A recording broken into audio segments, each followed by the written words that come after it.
So what I'm talking about when I talk about letting your weakness be your strength, it also very, very much relates to that, one of my biggest breakthroughs, which is kind of weird, but kind of awesome. And that is that I learned,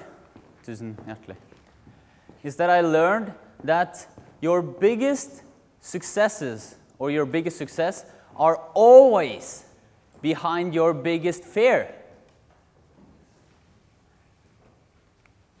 That's in my life at least. That's how I have learned it. Like talking on stage, for example. God damn, that's scary. But it isn't when you do it, all right? So your biggest fear is almost like a portal to your biggest success. It's the biggest opportunity you have, is your biggest fear. First time I was on stage, there was 250 people. I've never talked in front of people before.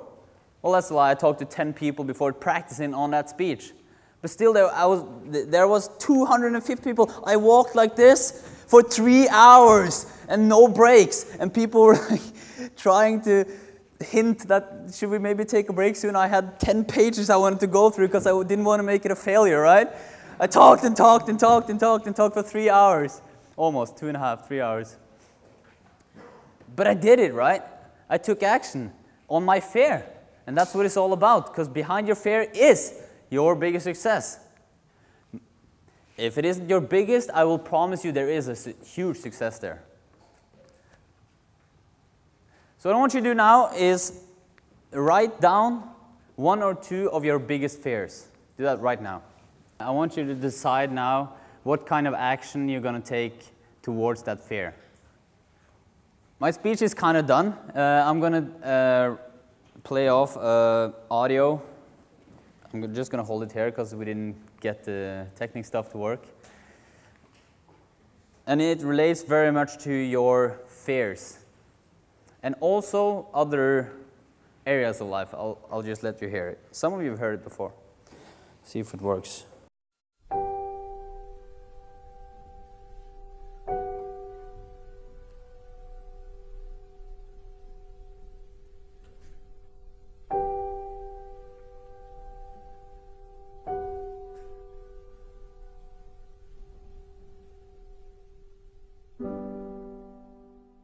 Here's what you have to do. This is my new theory.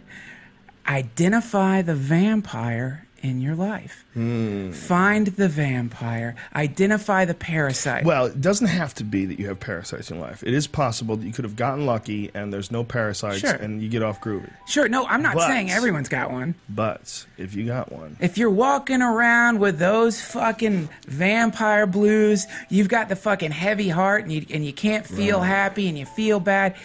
There may be an action that you need to take that you're afraid to take. That's the vampire. And you've got to fucking... Not even a person.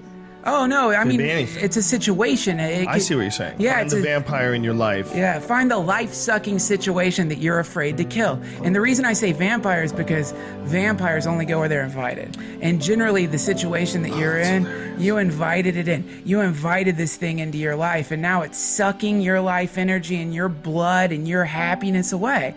Don't. And a lot of times, you'll try to believe, you'll try to convince yourself that this thing is not a vampire. But in your heart, you know you're a servant to a fucking bloodsucker. You're a Renfeld. This thing is like sucking your life essence away. Sometimes it's doing it with a trade. Quite often, there'll be a bad trade. You'll be, you know, whatever the situation you're in, you'll feel like you're in the situation, you know, it's worth it, it's kind of bad, but it's totally worth it. This happens with jobs quite often, you know, where you're like, well, you know, but it's good enough. That's the vampire. You got to take a fucking stake and drive it into its heart. How do you kill a vampire? 2 ways. Direct action. You don't kill a vampire by like making up with a vampire. You don't kill a vampire by like having a sit down talk with a vampire, put a stake in its heart. The other one is light, sunlight. Truth, light. It's the greatest metaphor of all time.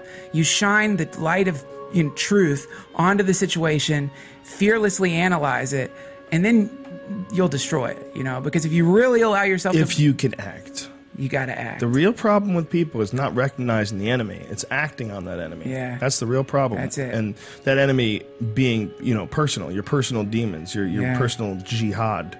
That's your it. personal issue. You got to fight the beast. And it's and you know what I mean? It's like and everybody's beast is different. Two of the Bhagavad Gita. Arjuna's dejection. Arjuna is drawn between these two forces. He does not want to fight. He drops his bow and God says to him, you've got to rise to the fight. Fight. You're a warrior. This is what you're here for. Fight. Fight. It's better to die. It's better to die in a righteous battle than go skulking off into the fucking woods and be a beggar. It's better to fucking do what you do when you're a warrior. You gotta fucking do it, man. You gotta act and you gotta make the big fucking decisions sometimes. And it's scary. If it wasn't scary, it wouldn't be worth anything. Yeah, for some people, it's almost like they don't know how to start. They know that there's action that they need to take in their life, but they're paralyzed trying to think about it, trying to figure out how to start. And they can never gather up the courage to get away. It's like that's why a lot of people stay in abusive relationships. They don't have the courage to leave. Exactly, because it's scary and it seems like it. There's so many things that people will ideas people will create. They'll keep you trapped in whatever prison you're in.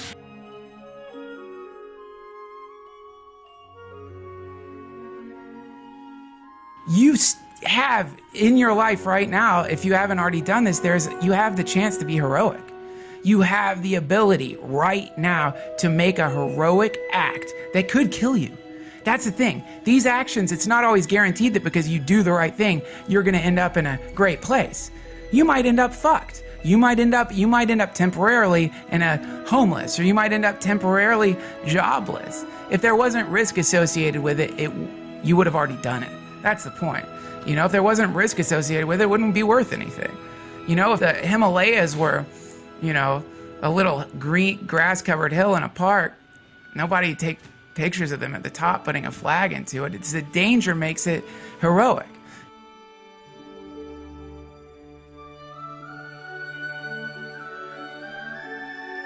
And anytime you fucking kill that vampire, if you survive, flowers will rain from heaven. Flowers will bloom, man. You can get better. Everybody can get better. We can all advance and move forward.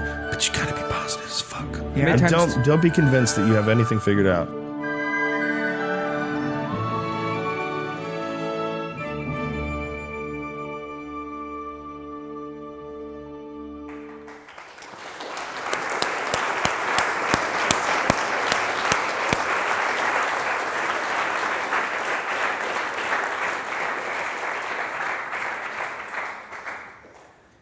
All right, that's the Joe Rogan podcast. He talks with Duncan Trussell. I recommend you all very, very much to listen to his podcast. It's awesome.